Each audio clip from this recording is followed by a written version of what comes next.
Hi, my name is Yash, and this is my pre-cal project for the fourth quarter. So, I chose sequences, and as you can tell, there are two different sequences on the board. But what you may not know is that there are two different types of sequences. One is arithmetic, and the other one is geometric. When you look at this one, you can tell that there's a difference of a common factor of 2 being added to each number. However, to this one, you can't add any numbers to keep going because if you subtract, there's 1, 2, 4. So it has to be multiplied. So this one, if it's a common factor of 2, you can always check yourself by subtracting the second term by the first term, and you get that. Now, you have to make sure it's the same all the way through, so you check it with the third and the second term, and you get 2 again. Then you check it with the fourth term and the third term, and you get 2. So it is definitely arithmetic.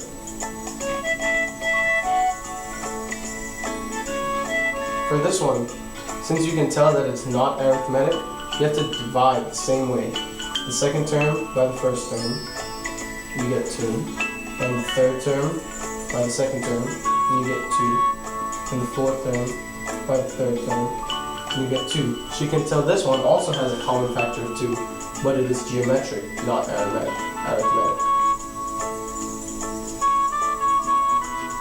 So, if these sequences go on, then this one is called T1, T2, T3, T4, and it keeps going on, and there's Tn. N is an unknown number. It is whatever number you are trying to find. So there are equations for finding Tn. So for the first one, Tn, you'd have to start with the first term, which is 2, because everything that's done from the whole sequence starts with the first term. So you would take 2 and you would add it to the difference, and that would be 2.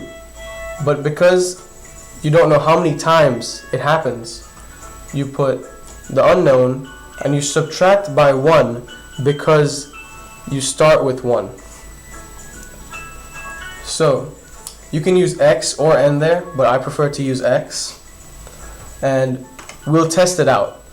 So as you can tell over here, if I keep going, it'll be 2, 4, 6, 8, 10. And if I go over here, that'll be the 5th term. Let me try it out. So T5 is equal to 2 plus 2 times 5 minus 1, which brackets.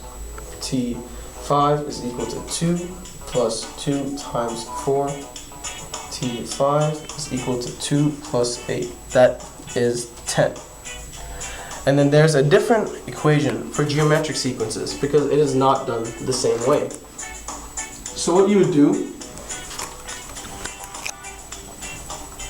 for the geometric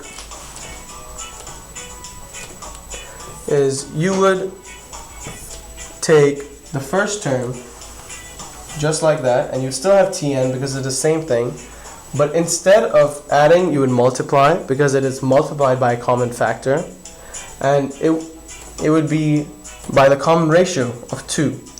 And that would be the same way to the n minus 1 or x minus 1 because you always have to take into consideration the first term. So since we look at the original sequence, and you can tell that this will keep going, you multiply by 2 and you'll get 16.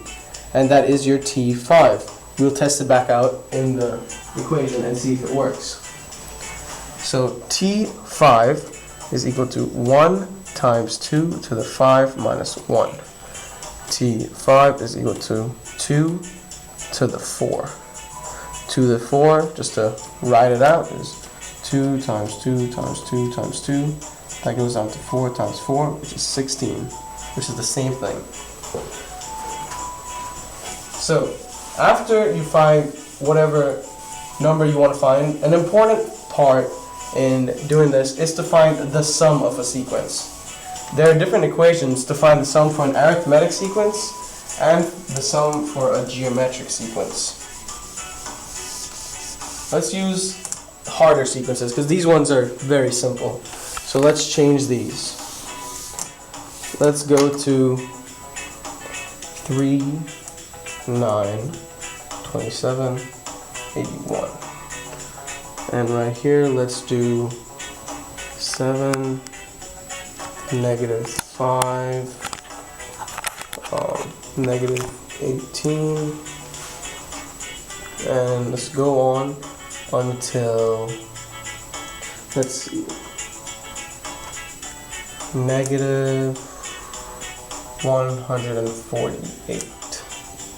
And then these will be two different sequences, and there will be two different things I will need to try and find.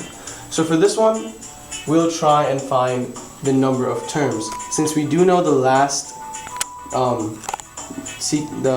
number in the sequence, you can find the number of terms. And if you do not know already, this one is arithmetic, and this one is geometric. So what I would do is, I would have to find the number of terms. Obviously, I would use the same equation. T, this is unknown, would be equal to 7 plus, you know the difference, because it would be 5 minus 7, which should get you negative 13, actually 12.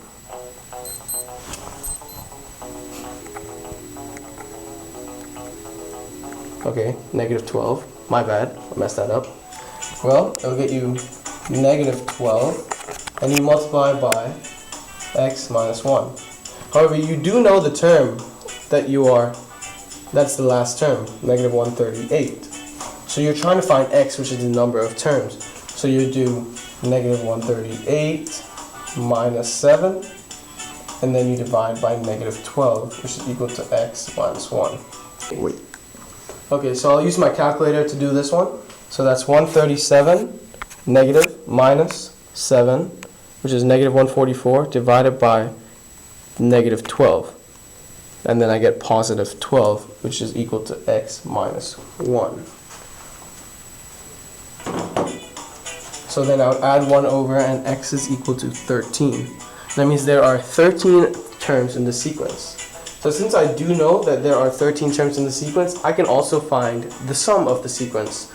So the sum formula is, you would do n times t1, well, that's a 1, plus tn over 2. So what this basically is, you multiply the number of terms by the first term added to the last term, and you divide by 2. And so we know what we're trying to find. It would be S13. And then there are 13 amount of terms. Multiply the first term, 7, and the last term, which is negative 137, and then you divide by 2.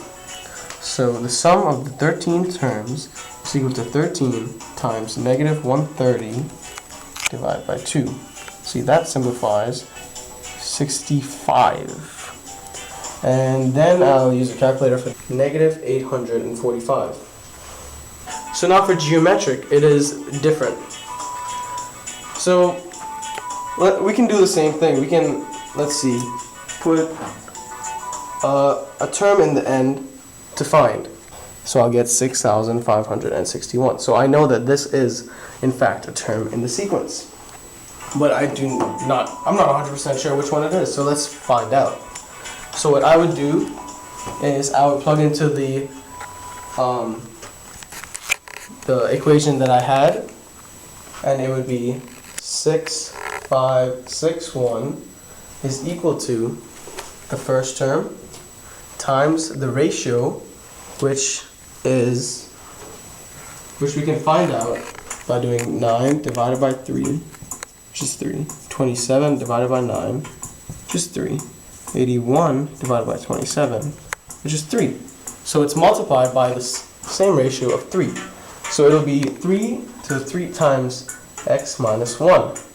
So how would I do this? It's to the exponent. So what I would simply do is divide by 3 to start with.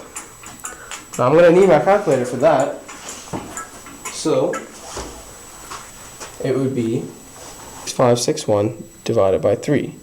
So that's 2,187 is equal to 3 to the x minus 1, because this only cancels out with that.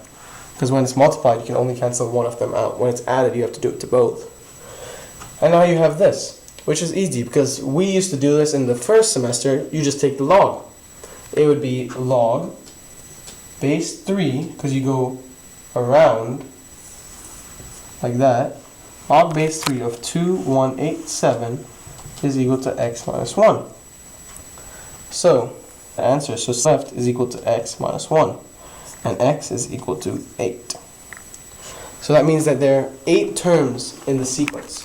So now that I know how many terms are in the sequence, I'm going to find the sum for the geometric sequence. It is not the same equation, however, it does find the sum of the geometric sequence.